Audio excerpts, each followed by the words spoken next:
Alright guys, I'm going to show you how to depressurize tanks. This is a water tank.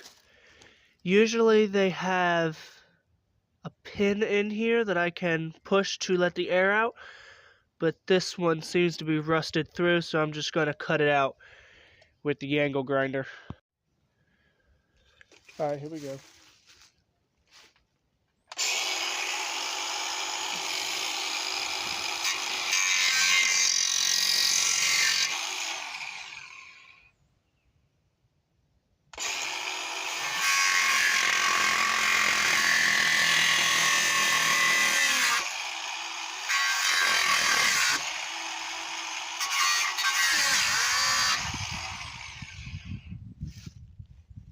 So this tank is already out of air. So